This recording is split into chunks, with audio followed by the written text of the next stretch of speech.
Hi, for International Women's Month, as we kick it off, I wanted to share my story with you, my real story.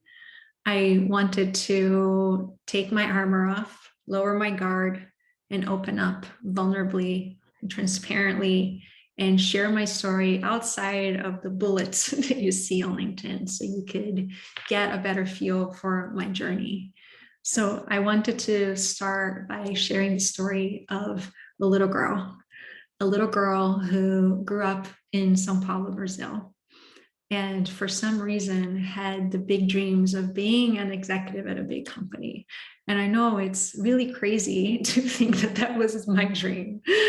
I think kids have way more exciting dreams than that, to be a firefighter, an astronaut. I know my daughter wants to be a movie director, which is brilliant. But for some reason, that was my dream.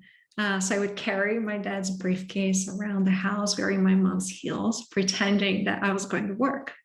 And the incredible thing is that my dad believed in me.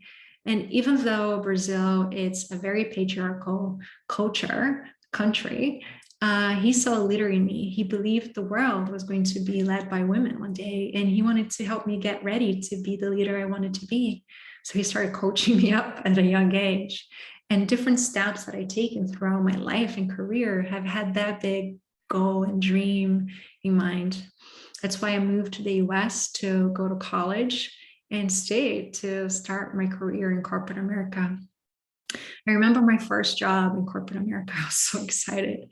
I had worked so hard to get there, and it was a really big deal for my whole family.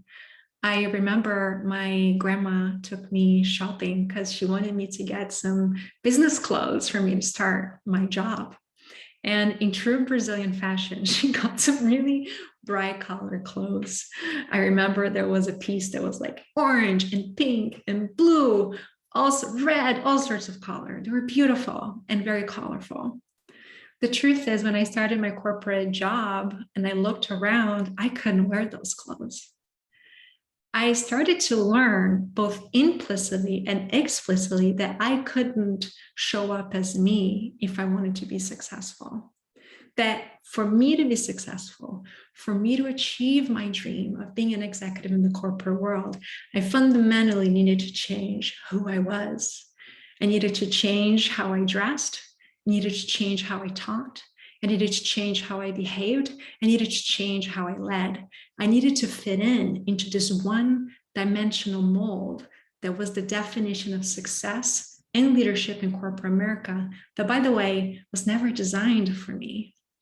And this dream was so big and so important to me that I did all of that.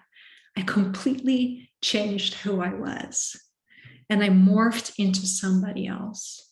And the crazy thing is that it worked. It was successful in the sense that I was getting big jobs and I was getting promotions and big assignments. It was working. But you couldn't see underneath that even though I looked like I was successful, I was not doing well in the inside. I was also working in a company that was highly competitive. I was caught up in this treadmill of success, this never-ending rat race, working so hard to prove myself, working so hard to earn external validation, to get positive feedback from my boss and my leader, to get the promotion so I would know that I was worthy, that I could prove myself. And every time I got a raise, a promotion, a bigger assignment, it felt so good, because that hunger, that thirst to prove myself was fulfilled for a little bit. It was ever fleeting though, and it would go away fairly quickly, sometimes days, weeks, maybe months if I was lucky. And then all of a sudden I was back on the treadmill again. All of a sudden I was pushing and striving and just working to exhaustion. I was stuck, I was overwhelmed, I was exhausted, and worse, I wasn't me anymore. I couldn't recognize myself, and I was just unhappy. But I wouldn't accept that, because that's what I thought I needed to do to be successful. So I would shove it in and push it through, just sucking it up. But life has a way of sometimes giving us a massive wake-up call. We're not listening to the signs. And that's unfortunately what happened to me. All of a sudden, I got diagnosed with early stage breast cancer. And those are words that you don't really want to hear from a doctor. And it was a huge wake-up call. I'm happy to say that I'm healthy now, but that changed me. That fundamentally changed who I am. It changed my priorities. It made me revisit my life and really think through, like, why was I killing myself? Why was I compromising who I was? Why had I changed every fiber of me to fit into a mold, to achieve a certain definition of success that, again, was never really designed for me? That wasn't really my authentic truth.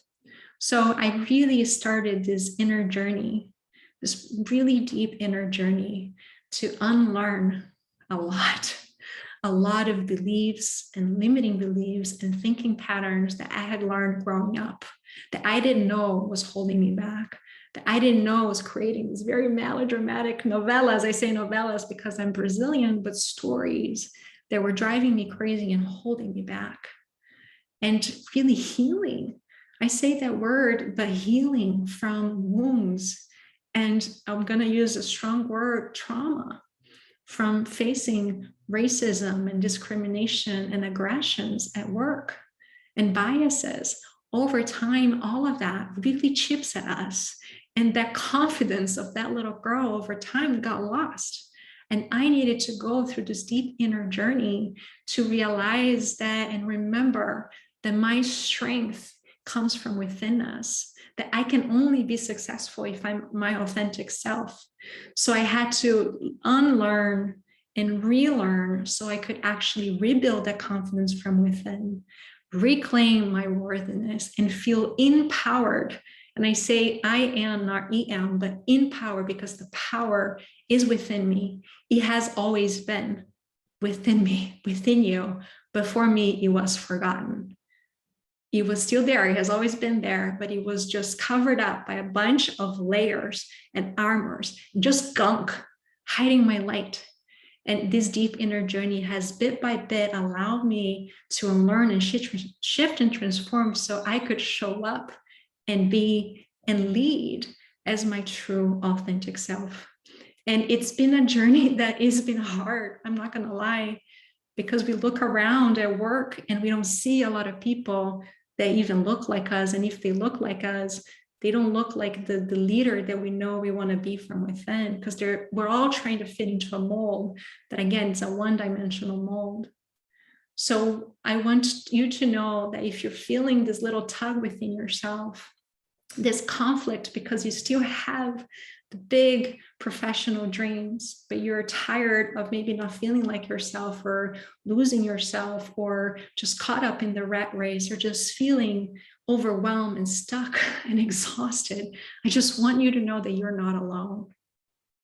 If you take nothing else from this, please listen to the fact that you are not alone and there is nothing wrong with you.